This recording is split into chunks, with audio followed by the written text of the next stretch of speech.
तो हेलो दोस्तों, आपका स्वागत है फिर से एक बार अगले दीप क्लासेस में। आई होप कि आप अच्छे होंगे, अच्छा आपकी तैयारी चल रही होगी।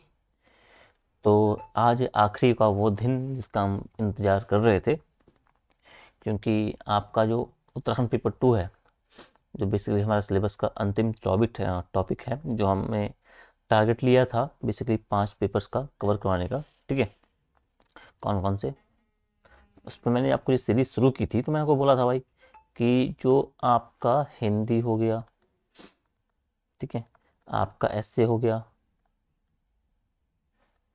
आपका एथिक्स हो गया, उत्तराखंड पेपर 1 और उत्तराखंड पेपर 2, इनको लेके मैंने कहा था कि मैं इनका पूरा सिलेबस आपको करवाऊंगा। ठीक है, 68 डेज़ के लिए मैंने कहा था। आज तो खैर 5-6 तारीख की हुई अभी तक हमारा पूरा महीना बचा है, वैसे 25-26 नवंबर तक टाइम बचा है, फिर भी मैंने आपके 5 पेपर कवर अप करवा दिए भाई। इसके साथ साथ मैंने GS3 भी ऑलमोस्ट पूरा करवा दिया है, इसी डिजास्टर एनवायरमेंट वाले को छोड़ के, समझिए। और आज आपका ये जो हमारा लास्ट टॉपिक है हेल्थ का, ये 2 यूनिट बची है इसकी, ये आपकी पूरी हो जाएगी। ठीक है, तो मैंने कोशिश ये की है कि आपका जो पूरा सेगमेंट है, पूरा सिलेबस है, वो इस तरीके से तैयार हो जाए कि आपकी तैयारी जो एग्ज़ाम के ओरिएंटेड हो, टू द सिलेबस हो, कि सिलेबस में क्या क्या टॉपिक है, ताकि आपका एक मेंटलिटी, आपका एक साइकोलॉजिकल आपका इम्पैक्ट पड़ जाए दिमाग पे आपकी, उस तरीके से एक कि भाई हाँ, कि मैंने पूरा सिलेबस जो आपका कवर कर दिया है, पूरा सिलेबस मैंने पढ़ा हुआ है। ठीक है, और मेरी तैयारी अच्छे स्तर की है। बस अगर करना है तो आपको आंसर राइटिंग प्रैक्टिस, आपको उस पर कोई कमी नहीं करनी है। जितना हमने पढ़ा उससे कई गुना ज़्यादा क्या आपको आंसर लिखने हैं, उस तरीके से आपको अपने टॉपिक्स को तैयार करना है, लिख लिख के। समझिए, कल शाम के लिए क्या हुआ, शायद मैंने माइक तो यहाँ से लगा दिया था, लेकिन वहाँ लैपटॉप पे कनेक्ट नहीं हो पाया था। और मेरी आदत ये है कि जब मैं पढ़ाना शुरू करता हूँ तो मैं इधर उधर कम दिखता हूँ। ठीक है, तो मैंने ध्यान दिया नहीं, वहाँ पे मैं सिर्फ स्क्रीन पे आपको दिख रहा था। ठीक है, जो पढ़ा रहा था, मुझे लास्ट में मैंने क्लास रिकॉर्ड कर ली, अपलोड भी कर ली, फिर तब मैं ऐसे ही चेक कर रहा था, तब मेरे को ध्यान आया, तब मैंने आवाज़ सुनी, तब मुझे लगा यार कि तो गलती हो गई। तो खैर वो होता रहता है, इंसान हो तो वो मानवीय गलतियाँ होती रहती है। आज जो अब हम देखने वाले हैं, इसमें हम देखेंगे आपका स्वास्थ्य और पोषण को देखेंगे, खाद्य सुरक्षा अधिनियम को देखेंगे, और उत्तराखंड में होम्योपैथिक और आयुर्वेदिक प्रोसेस को हम देखेंगे। बाकी आपका हेल्थ वाला सेगमेंट आपका पूरा हो जाएगा। समझिए, तो सीधा इस पे आ पाओ। ठीक है, तो जो स्वास्थ्य एवं पोषण की बात आ रही है भाई, सीधा आप शुरू करो। ठीक है, 1 मिनट बस, थोड़ा सा बस। ठीक है, कि जब स्वास्थ्य पोषण की बात आ रही है, हेल्थ एंड न्यूट्रिशन की बात आ रही है, तो इसमें देखो भाई, तो स्वास्थ्य और पोषण की जब बात कर रहे हैं तो ये क्या है, ये एक दूसरे के पूरक हैं। ठीक है, जहाँ आपका स्वास्थ्य क्या होगा, वो व्यक्ति की जो शारीरिक आपका हो गया, उसकी मानसिक हो गया, और जो एक सामाजिक उसकी प्रगति या समृद्धि का प्रतीक है। तो वहीं अगर जो आपका शरीर जो पोषण बेसिकली है आपका, वो शरीर को क्या करता है, वो शरीर को जो आपकी आवश्यक ऊर्जा आपकी हो गई भाई, विकास आपका हो गया है, रोग प्रतिरोधक क्षमता आपकी हो गई है, वो प्रदान करने का काम करता है। ठीक है, और WHO के अनुसार हम देखेंगे अगर, ठीक है, 1 मिनट, ठीक है, और WHO के अनुसार देखें तो वो भी बोलता है कि भाई जो हेल्थ है, वो health is state of complete physical, mental and social wellbeing.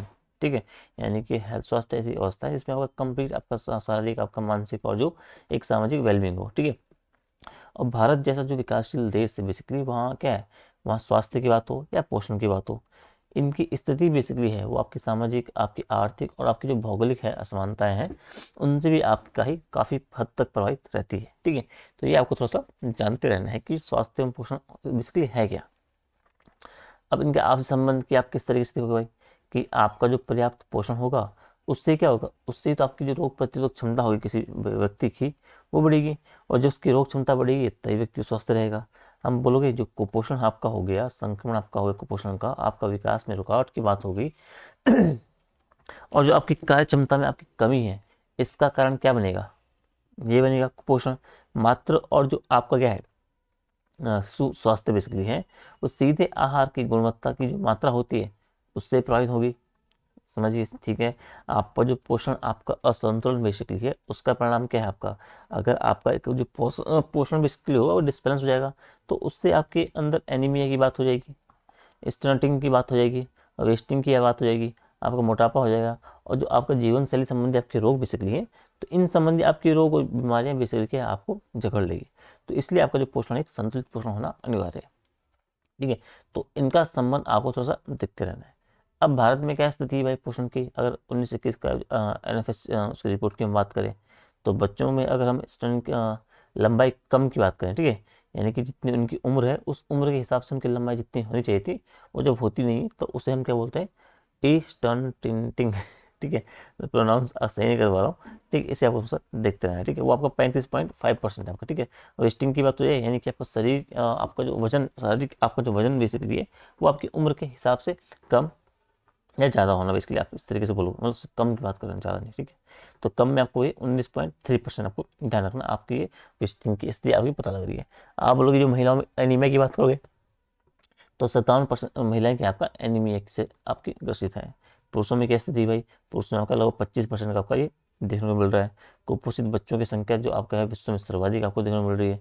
और जीवन प्रत्याशा की बात करोगे तो लगभग 69.7% आपकी है जीवन प्रत्याशा भी देखने को मिल रही है भारत के संदर्भ में। अब उत्तराखंड के संदर्भ में क्या बोलोगे भाई, उत्तराखंड में आप देखोगे तो आपका जो उत्तराखंड में बाल एवं जो मातृ कुपोषण है वो भी एक बड़ी चुनौती बनी हुई है। दुर्गम प्रदेश क्षेत्रों में आपका एक संतुलित आहार की उपलब्धता आपकी सीमित अवस्था में है, ठीक है। आपकी जब NFHS के आप रिपोर्ट बोलोगे उसके अनुसार क्या है आपका, बच्चे 32% आपके जो बच्चे हैं बेसिकली आपका स्टूडेंट उसमें है, उनकी क्या है बेसिकली आपका जो कहाँ आपकी जो लंबाई कम बेसिकली है आपकी उम्र के अनुसार, वो 26 बच्चे आपके अंडर वेट आपके हैं, 26% बच्चे बेसिकली, एक 40% महिलाएं आपकी एनीमिया से ग्रस्त बेसिकली हैं। दूध हो, फल की बात हो, सब्जियों की बात हो, इनकी बात हो, तो इनका बेसिकली क्या आपको कम सेवन आपको देखने को मिल रहा है, ठीक है, ये हो गया। और जो आर्थिक असमानता है बेसिकली इनसे आपका जो पोषण बेसिकली वो आपका असंतुलन वो आपका बढ़ा है राज्य में, ठीक है।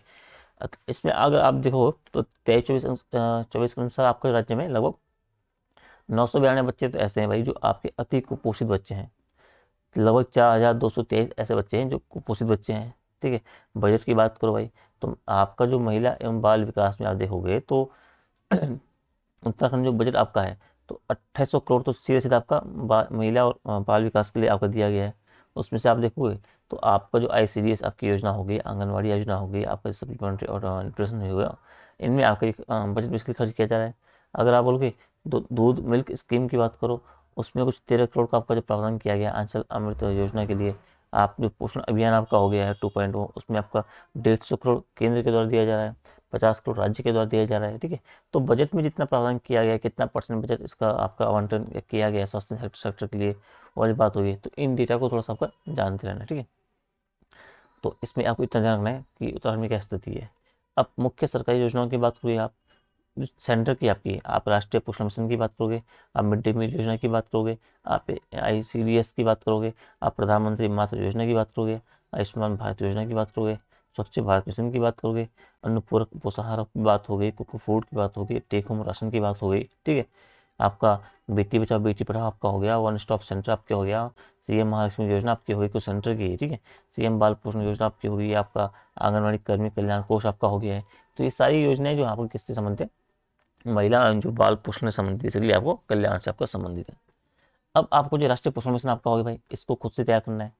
मिड डे मील योजना आपकी हो गई है, आपका एकीकृत बाल विकास योजना आपकी जो सेवा आपकी है, इसको विशेष तौर से आपको करके जाना है, ठीक है। तो जो प्रमुख योजना है ना ये सारी, इनको थोड़ा सा आपको अपने स्तर पे पढ़ के जाना है अच्छे से, ठीक है।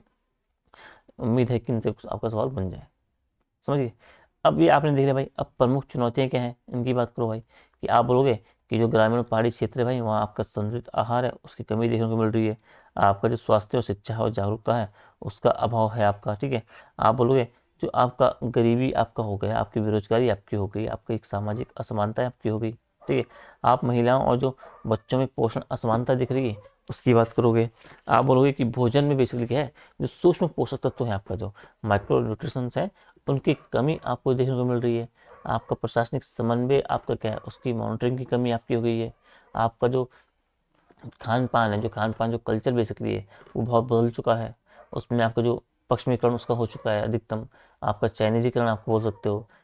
आपका चाउमीन क्या होता हो, चाउमीन मोमो जो सब चीज़ें हैं आपका स्प्रिंग रोल, इनका चलन बहुत ज़्यादा बढ़ रहा है। उत्तराखंड के पहाड़ी क्षेत्र में आप देखोगे कई सारे आपको वैरायटी उसमें आ रही है, ठीक है। तो ये सब बेसिकली आप चुनौती के संदर्भ में आप रख सकते हो, ठीक है। सुधार हेतु क्या उपाय किए जा सकते हैं, तो स्थानीय स्तर पर जो आपका पोषण है, आपका पोषण आपका हो गया, बागवानी आपका हो गया, और जो आपका मिलेट आपका हो गया, श्री अन्न, ठीक है, उसको बढ़ावा देना।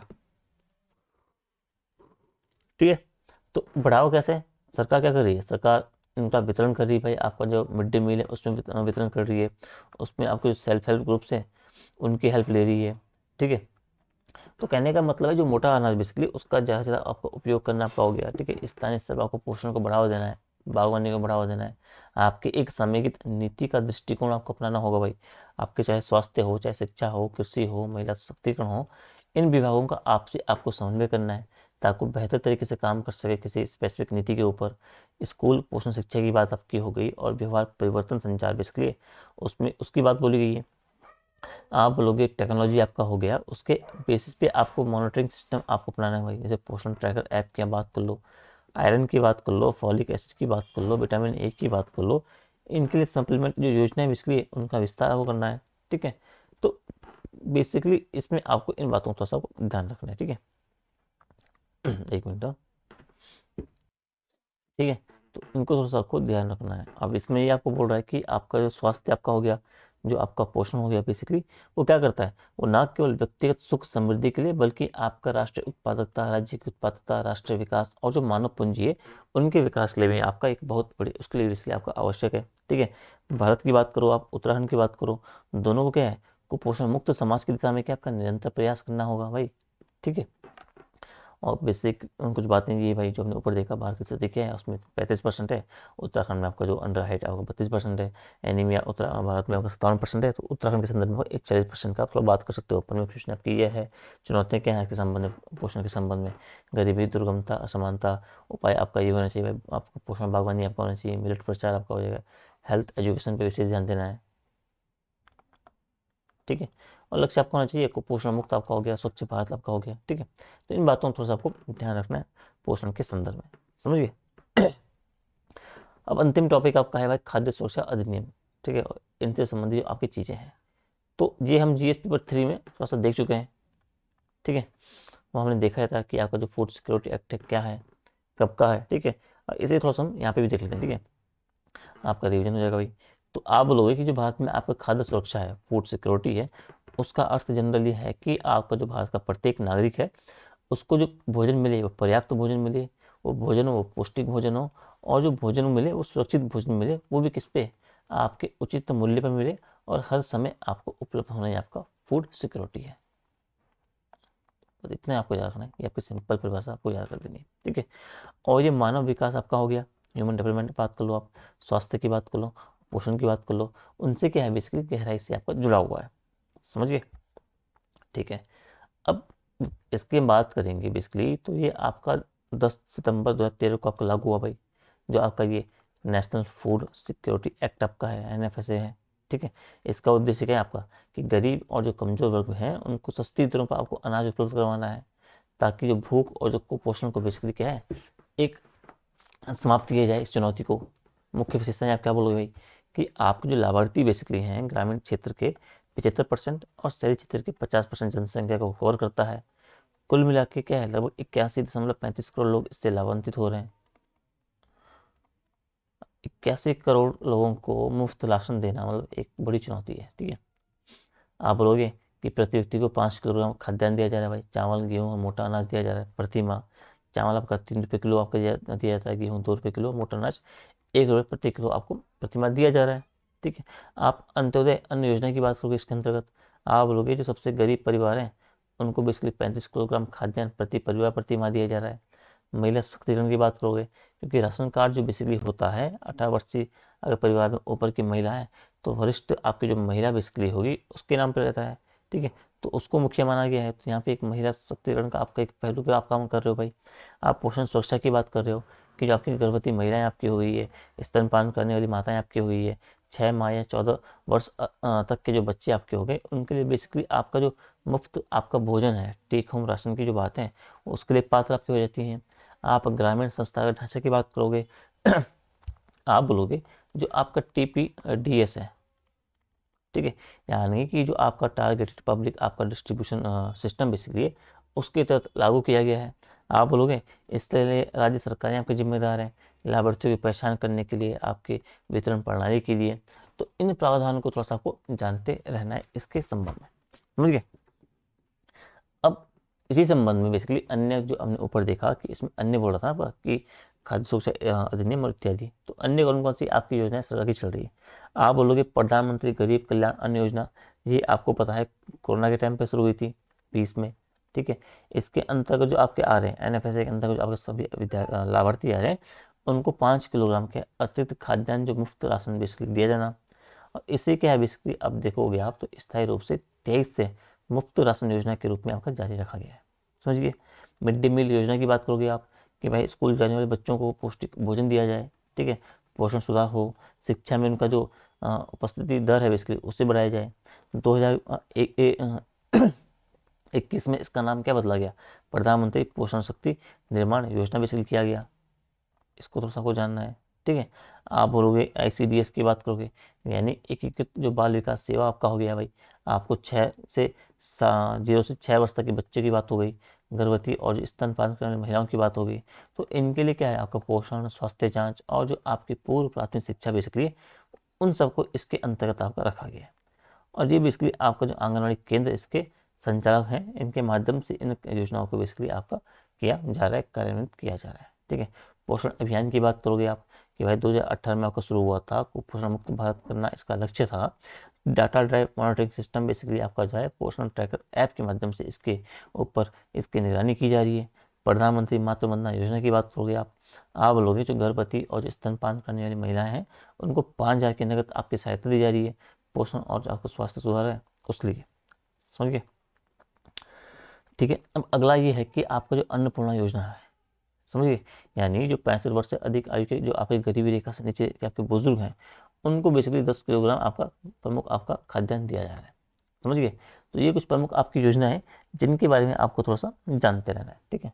और जो राष्ट्रीय खाद्य सुरक्षा अधिनियम की बात आप उत्तराखंड के संदर्भ में करो तब, अब उस एक मिनट इतना मिक्स हो गया थोड़ा सा, ठीक है। तो उत्तराखंड में स्थिति आप देखोगे इसकी तो आप बोलोगे कि भाई जो राज्य में आपका TPDS बेसिकली है उसके अंतर्गत जो आपके लाभ आपको जो मिल रहा है लगभग आपको जो राज्य के 55 लाख जो आपके लोग हैं उनको लाभ मिल रहा है। राज्य सरकार ने क्या किया है NFSA बेसिकली आपका जो राज्य योजना है उनके माध्यम से काम कर रही है और उनके माध्यम से आपके लोगों को जनता को गरीब परिवारों को मुफ्त राशन मिल रहा है। और जो मातृ सुपोषण कार्यक्रम है उनको जोड़कर आपका बेसिकली आपका जो इंटीग्रेटेड आपका न्यूट्रिशन एंड जो फूड सिक्योरिटी मॉडल बेसिकली उसको विकसित किया है, ठीक है। अब इसके अंतर्गत विशेष पहले क्या आपकी जो आपकी मुख्यमंत्री अन्न सुरक्षा योजना की बात होगी, मुख्यमंत्री पोषण आहार की योजना होगी, आंगनबाड़ी ट्रैकिंग सिस्टम की बात होगी, तो इन सब की बात आप करते रहोगे। अब इसमें चुनौती क्या है भाई, आप बोलोगे कि भंडारण आपकी जो पात्रता निर्धारण में आपकी जो त्रुटियाँ आपकी आ रही है भाई, आपकी जो वितरण प्रणाली में जो लीकेज की समस्या बनी हुई है, आपके जो भंडारण सुविधाओं की कमी आपकी बनी हुई है, पोषण संबंधी आपका असंतुलन हो गया है, जलवायु परिवर्तन से क्या है बेसिकली आपका जो खाद्यान्न उत्पादन पर आपका प्रभाव पड़ रहा है, विषम भौगोलिक स्थिति के कारण आपका ये क्या है बरसात के मौसम में आपकी जब मानसून के टाइम पे आपका ये वितरण प्रणाली से प्रभावित हो जाती है भाई, ठीक है। तो इन बातों को थोड़ा सा आपको ध्यान रखना है, ठीक है। तो आप बोलोगे जो आपका खाद्य सुरक्षा आपका हो गया बेसिकली, स्वास्थ्य आपका हो गया जो पोषण आपका हो गया, ये एक दूसरे के पूरक हैं भाई, ठीक है। और NFSA 2013 ने क्या किया है जो नागरिक हैं उनके लिए पोषण को क्या है भोजन को बेसिकली आप कानूनी अधिकार आपका स्थापित किया है, ठीक है। अब आवश्यकता किसकी है भाई, आपको एक तो सटीक डेटा आधारित वितरण की आपकी आवश्यकता है, पोषण जो केंद्रित आपकी है ऐसी आपकी नीतियाँ बनी इसकी आवश्यकता है, और जो आपका कृषि आपका हो गया स्वास्थ्य आपका हो गया जो सामाजिक कल्याण बेसिकली इसके बीच आपका एक बेहतर समन्वय हो सके इसकी आवश्यकता वर्तमान में आपके संबंध है, ठीक है। तो ये कुछ प्रमुख टॉपिक थे जो आपके सिलेबस में दिए हुए थे, हमने कोशिश की है कि आपके वो पूरे हो जाएं, ठीक है। अब उत्तराखंड के संदर्भ में थोड़ा सा होम्योपैथिक आयुर्वेदिक थोड़ा पार्ट ये रह गया, इसे फटाफट से देख लो फिर हमारा सिलेबस क्या है वो पूरा आपका हो जाएगा, ठीक है, ठीक है। अब इसमें थोड़ा सा होम्योपैथिक और जो आयुर्वेदिक बेसिकली इसके बारे में थोड़ा सा देख लो, ठीक है। अगर उत्तराखंड में होम्योपैथिक चिकित्सा पद्धति के बारे मतलब जो बेसिक डेटा है आप ये बोलोगे कि राज्य में क्या है, राज्य में आपके 13 जिला होम्योपैथिक आपके चिकित्सा अधिकारी कार्यालय स्थापित किए गए हैं प्रत्येक जिले में, ठीक है। 111 राजकीय होम्योपैथिक आपके चिकित्सालय आपके हैं, आपका हरिद्वार हो गया, उधम सिंह नगर आपका हो गया, अल्मोड़ा पिथौरागढ़ पौड़ी में क्या आपका जो होम्योपैथिक आपकी चिकित्सा पद्धति है उसके अनुसार आपके 5 मातृ एवं बाल स्वास्थ्य होम्योपैथिक चिकित्सा जो आपके चिकित्सालय हैं वो संचालित किए जा रहे हैं। आपके राष्ट्रीय आयुष मिशन लाया गया है, ठीक है। राष्ट्रीय आयुष मिशन के अंतर्गत आप देखोगे तो राज्य में 10 राजकीय होम्योपैथिक चिकित्सालय बनाए गए हैं। आपको उनको बेसिकली उच्चीकृत किया करके बेसिकली आपके जो होम्योपैथिक आपका हेल्थ एंड जो आपका वेलनेस केंद्र है उसके रूप में इन 10 राजकीय होम्योपैथिक चिकित्सालयों को बनाया गया है। 23-24 तक आप देखोगे तो आपके होम्योपैथिक चिकित्सा पद्धति से राज्य में लगभग 9,37,356 जो रोगी थे उनका उपचार किया गया है। 23-24 में आप देखोगे तो प्रदेश भर में आपके आयुर्विद्या कार्यक्रम चलाए गए, इसके माध्यम से आपके लगभग 463 शिविरों की स्थापना की गई। उस शिविर लगाए गए थे, उसमें आपके लगभग 24,000 जो आपके लाभार्थी हैं उनको लाभान्वित किया गया। तो होम्योपैथिक में इन बातों को थोड़ा सा आपको ध्यान रखना है, ठीक है। और आयुर्वेदिक में आपको इस बात का ध्यान रखना है कि आयुर्वेदिक में आपके राज्य में क्या है, 13 तो आपके जिला आयुर्वेदिक और यूनानी अधिकारी आपके हो गए, आपके 544 आपके राजकीय आयुर्वेद चिकित्सालय आपके बनाए गए हैं, एक यूनानी आपका चिकित्सालय है, 2 आपके रीजनल आयुर्वेदिक चिकित्सालय हैं 26 आपके राजकीय पद्धति सॉरी राजकीय चिकित्सालय आपके बनाए गए हैं, 180 आयुष विंग का स्थापना की गई। ये किसमें, जो आपके सुदूर ग्रामीण क्षेत्र बेसिकली है जहाँ पे आपके क्या है आयुर्वेदिक जो चिकित्सा पद्धति है वो नहीं है बेसिकली, तो उनकी एक गैप को भरने के लिए आपके उन क्षेत्रों में 180 आयुष विंग बेसिकली इनकी स्थापना की गई है। समझ गए। अब विशेष प्रयास की बात करोगे भाई कि आपके जो आयुष विंगों की स्थापना की गई है, आपके जिला चिकित्सालयों की स्थापना की गई है, आपकी जो राष्ट्रीय आयुष मिशन आपका हो गया, जो आपकी आयुष नीति 2023 की आपकी हो गई, जो आपका राज्य पर्यटन नीति आपकी थी 23 वाली, उनकी बात बोलोगे क्यों, क्योंकि इसमें आपके वेलनेस आयुर्वेद और जो योग आपका हो गया, नेचुरोपैथी आपका हो गया, इनकी बात बोली गई है। आपकी औषधीय पादपों की बात करो भाई, आपका जो एश्योर बाई बैक योजना आपके इसके संबंध में लाई गई है। समझ लो, आपके राज्य औषधि परीक्षण प्रयोगशाला की स्थापना की गई हरिद्वार में। तो इन बातों को थोड़ा सा बेसिक रूप में आप थोड़ा सा ध्यान रखोगे, ठीक है। अब ये बोल रहा है कि उत्तराखंड में आयुर्वेद इनसे संबंधित का संवर्धन के लिए बात बोलोगे कि आप बोलोगे कि उत्तराखंड क्या है, अपनी भौगोलिक स्थिति की बात करो, आप औषधि वनस्पति की बात करो, और जो उनकी हिमालय परिस्थिति है उसके कारण क्या है आपका जो उसका आयुर्वेद आपका हो गया, उत्तराखंड में योग आपका हो गया, जो आपका प्राकृतिक चिकित्सा हो गया, उसके लिए एक अत्यंत उपयुक्त राज्य बेसिकली आपको बनता है। और यहाँ आपका जो पारंपरिक चिकित्सा पद्धति का क्या है, एक गहरा आपका सामाजिक और आर्थिक और सांस्कृतिक आधार भी है भाई, ठीक है। जैसे आपका जड़ी बूटी का उपचार आपका हो गया, आपका योग साधना आपका हो गया है, आपका होम्योपैथिक चिकित्सा हो गया। अब जड़ी बूटियों का तो आपका ऐसा है ना कि आपको पता है गाँव में ऐसे बहुत से ऐसे लोग आपको मिल जाएंगे जिन्हें कि जड़ी बूटियों का विशेष ज्ञान है।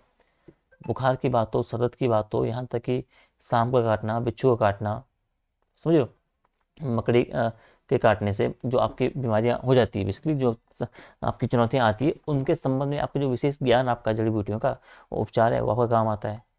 समझ लो, तो इसे आपको थोड़ा सा ध्यान रखना है। अब प्रमुख संस्थागत ढांचा किस तरीके है आपका, आप बोलोगे कि एक तो आयुर्वेद में क्या आपका कि उत्तराखंड आयुर्वेद विश्वविद्यालय देहरादून है, उसकी स्थापना की गई है 2009 में। गढ़वाल की बात कर लो, कुमाऊं की बात कर लो, वहाँ पे कई सारे आपके आयुर्वेदिक कॉलेज आपको मिलेंगे।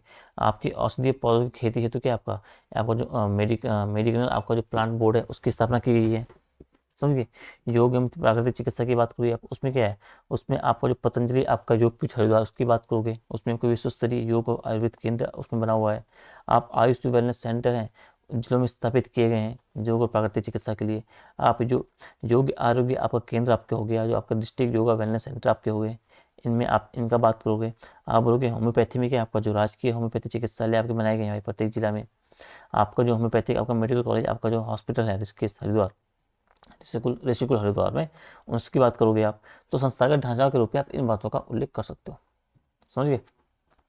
अब सरकारी योजना क्या छिड़ी गई, क्या प्रयास किए गए हैं, वही राष्ट्रीय आयुष मिशन की बात करोगे। इसके अंतर्गत केंद्र राज्य की आपकी संयुक्त योजना है भाई, आयुर्वेद योग यूनानी सिद्ध और जो होम्योपैथी है आयुष बेसिकली है, उसका क्या है प्राथमिक स्वास्थ्य सेवा में आपको इंटीग्रेटेड उसे करना है।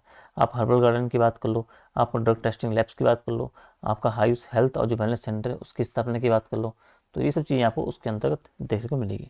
जो हर्बल वैली प्रोजेक्ट है ये आपको पढ़ा है हमने करंट में, आप चीज़ें हमने डिस्कस की थी कि आपकी वैली स्थापित की जा रही है, ठीक है। टिमूर वैली आपका जो रोज़ वैली आपका हो गया वो सब इसी के अंतर्गत है, ठीक है। कि गढ़वाल और कुमाऊं में आपके औषधीय पौधों की खेती को बढ़ावा दिया जाएगा, स्थानीय किसानों के आपके लाभकारी जड़ी बूटी उत्पादों से जोड़ने का काम किया जाएगा। आप योगा पॉलिसी की बात करो, आप प्रमोशंस की बात करो भाई, जो योगा संवर्धन नीति आपकी हुई है कि राज्य में स्कूल में आपका योग शिक्षा का अनिवार्य किया जाना आपका हो गया, पर्यटन से जोड़कर आपका योगा टूरिज्म को बढ़ावा दिया जाना हो गया। इंटरनेशनल जो योगा फेस्टिवल है जिस केस में वो आपको एक वैश्विक पहचान दिला रहा है इस संबंध में, ठीक है। साथ ही क्या बोलोगे आप कि भाई जो आयुष इंटीग्रेशन की बात करोगे इन प्राइमरी हेल्थ सेंटर्स में, तो आपका जो प्राइमरी हेल्थ सेंटर्स हैं, जो आपके सब सेंटर्स हैं, उसमें जो आयुर्वेदिक आपका हो गया, होम्योपैथिक आपका जो एक प्रैक्टिशनर है बेसिकली उनकी नियुक्ति की जा रही है। पारंपरिक चिकित्सा को क्या है जन स्वास्थ्य प्रणाली में सम्मिलित किया जा रहा है, ठीक है। उपलब्धि में क्या बोलोगे आप कि भाई 500 से अधिक तो आपके आयुष डिस्पेंसरी हैं पूरे राज्य में कार्यरत, एक आपका आयुष यूनिवर्सिटी है और उससे कई संबद्ध आपके कॉलेज बने हैं। औषधि पौधों की 800 से अधिक आपकी प्रजातियां पाई जाती है। योग पर्यटन से राज्य को एक आर्थिक और सांस्कृतिक पहचान मिली है। पतंजलि आयुर्वेद आपका हो गया, हिमालय आपका जो ड्रग रिसर्च सेंटर हो गया, उनसे आपको रोजगार और अनुसंधान को बल मिला है। समझिए। अब चैलेंज क्या है भाई इसमें, आप बोलोगे कि आयुष चिकित्सकों की संख्या कम है, प्रशिक्षण उनका सीमित है भाई, अनुसंधान और जो आपका स्टैंडर्डाइजेशन ऑफ मेडिसिन है बेसिकली उनका अभाव है, औषधीय पौधों की एक अनियंत्रित कटाई हो रही है भाई, उससे आपका जो जैव विविधता उनसे संबंधित है उन पर असर पड़ रहा है। ग्रामीण क्षेत्रों में आपकी आयुष सेवाएं हैं उनकी पहुंच अभी भी कमजोर है। आधुनिक चिकित्सा से आपके समन्वय की कमी बनी हुई है। ठीक है। आगे के रास्ते क्या होना चाहिए इस संबंध में, आप बोलोगे कि आपका जो आयुष रिसर्च आपका है, इनोवेशन सेंटर्स हैं उनको प्रोत्साहन दो। आपका जो फार्मास्यूटिकल जो इंडस्ट्री है उसमें आपको निवेश को बढ़ावा देना है। आपका जो औषधीय पौधों की खेती को क्या है बेसिकली किसान योजनाओं से आपको जोड़ना है भाई। आपका पीएम आपका जो एनआरएलएम हो गया, तो औषधीय पौधों की खेती को आपको किसान जो योजना है उन दोनों को साथ में जोड़ना है। समझिए। आप बोलोगे कि मेडिकल टूरिज्म जो कॉरिडोर है आपका, जिसमें योग आयुर्वेद और प्रकृति आधारित उपचार है उनको आपको इंटीग्रेट करना है। स्कूल की बात हो, कॉलेज आपका करिकुलम की बात हो, उसमें योग शिक्षा को आके आपको व्यापक समावेश उसका करना है। समझिए। तो इस माध्यम से आप देखोगे तो आयुर्वेद और जो आपके होम्योपैथिक है इसमें आप विशेष काम कर सकते हो। ठीक है। आप बोलोगे उत्तराखंड केवल देवभूमि नहीं, आपका आयुर्वेद और योग की भूमि है। राज्य के लिए आयुष पद्धति न केवल स्वास्थ्य संवर्धन का माध्यम है बल्कि आर्थिक आत्मनिर्भरता, पर्यटन विकास और जो पारंपरिक ज्ञान संरक्षण का भी आधार बन सकती है। अतः नीति का लक्ष्य क्या होना चाहिए आपका, healthy Uttarakhand through Ayurveda yoga and nature. और ये टॉपिक आपका समाप्त। ठीक है। तो दोस्तों ये रहा आपका उत्तराखंड पेपर 2 का कंप्लीट टॉपिक। ठीक है। अब हमें करना क्या है बेसिकली, हमें करना ये है, ठीक है, कि आपका ये, हाँ, तो ये टॉपिक भी आपका हो गया।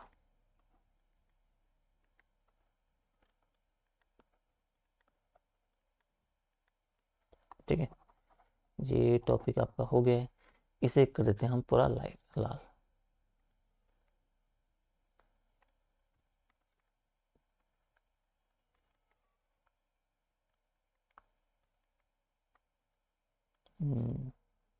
ये लो, समझिए।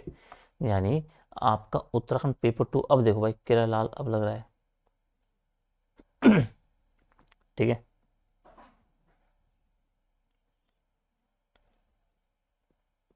ये देखिए, तो उत्तराखंड पेपर 2 आपका हो गया समाप्त। पूरा हमने कवर कर लिया है, अच्छे से कवर किया है। टू द सिलेबस किया है, टू द एग्जाम की डिमांड के अकॉर्डिंग किया है, किस तरीके से आपको टॉपिक्स की अंडरस्टैंडिंग आपको होनी चाहिए। ठीक है। अब आपको जितना मैंने पढ़ा है क्लासों का आपको दोबारा रिवीजन मारना है, अभी टाइम आपका बहुत टाइम बचा हुआ है। ठीक है। उनकी आपको प्रैक्टिस करनी है, क्योंकि आपके उत्तराखंड के 2 पेपर है ना आपको, तो इन 2 पेपर से आपका क्या है 400 नंबर का वेटेज है। ठीक है। तो आपको कोशिश करनी है, अगर आपको सिलेक्शन लेना है तो आपको, मैं आपको बता रहा हूँ, अगर आपको सिलेक्शन लेना है तो आपको एक हिंदी वाला सेगमेंट आपका जो हो गया, हिंदी का पेपर आपका हो गया, आपका एसए वाला सेगमेंट हो गया, आपका जो ये एथिक्स का पेपर हो गया। ठीक है। और उत्तराखंड के 2 पेपर हो गए, इनको आपको विशेष ध्यान देना है, इन पे आप नंबर खींच सकते हो अधिकतम। ठीक है।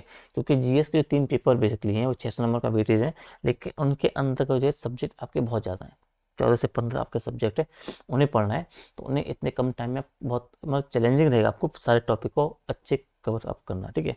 तो उसी कंपेरिजन आपके ये कम आपके जो सब्जेक्ट आपके होंगे, उत्तराखंड में 2 पेपर आपके हो गए, आपका एथिक्स का पेपर हो गया है, आपका एसए और आपका जो हिंदी का पेपर हो गया, उसके माध्यम से आप मार्क गेन कर सकते हो। ठीक है। तो मैंने कोशिश ये की है कि मैंने आपको जो पूरा सिलेबस है उसे निपटाने की कोशिश की थी। मैंने इन 23 सितंबर से लेकर मतलब कंटिन्यू आपको क्लासेस दी। आपको पर्सनल लाइफ में बहुत डिस्टर्ब रहा, मैं बहुत प्रॉपर तरीके से ना सोया, मैं बहुत चीज़ें मैंने सेक्रीफाइस की आपके लिए, क्योंकि मैंने आपसे वादा किया था आपको सिलेबस करवाने का। ठीक है। जो मैंने आपका पूरा किया। ठीक है। अब हम क्या देखेंगे, अब हमारे पास बचा है सिर्फ जीएस के 3 पेपर। समझिए। तो हम आज दिन से इन पेपरों को आपका शुरू कर लेंगे। 3 नहीं, 3 तो आपका हो गया ना, जीएस 3 आपका हो गया। तो हम ये करते हैं, जीएस 3 में आज जो मैं करने वाला हूँ, मैं सोच रहा था आपका इन्वायरमेंट वाला बाद में करूँगा, बट हम ये करते हैं कि आपके 2 टॉपिक रहे हैं, इनको छोड़ना क्यों है। तो दिन की क्लास जो आएगी उसमें हम कर लेंगे एनवायरमेंट इकोलॉजी। ठीक है। और शाम के जो आपकी क्लास लेंगे उसमें आपका हो जाएगा ये डिजास्टर मैनेजमेंट। तो आज ही आपका जीएस 3 भी आपका पूरा हो जाएगा। समझ गए। फिर हमारे पास बचेंगे जीएस 1 और जीएस 2, दिन हमारे पास बचेंगे 5 तारीख आ जाएगी, तो 6, 7, 8, 9, 10, ठीक है। तो ये 5 दिन है, इन 5 दिन अच्छे से आपका जीएस के दोनों पेपर पढ़ेंगे, ठीक है। 5 दिन यानी कि 3 क्लास पर डे, तो 5 दिया 15, ठीक है। तो 7, 7, साढ़े 7, मतलब 7, 7, 8 क्लास हम प्रत्येक सब्जेक्ट की, प्रत्येक पेपर की देख लेंगे, ठीक है। और उसी के साथ आपका पेपर जो आपका पूरा सिलेबस पे आपकी अच्छी कमांड आपकी हो जाएगी, ठीक है।